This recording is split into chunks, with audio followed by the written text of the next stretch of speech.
Today's pronunciation lesson is contrasting the sounds e and a.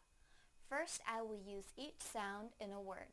Then, I will put the words into a sentence so that you can hear them together with contextual clues. Please listen closely to the differences in the sounds. First, the e sound in the word fled, fled, fled. Now the sound in the word flood, flood, flood. Now I will use them both in a sentence. They fled from the flood. They fled from the flood. They fled from the flood. Thank you for watching CartoonEnglish.tv's pronunciation lesson. Come visit our website for free lessons, games, and chat.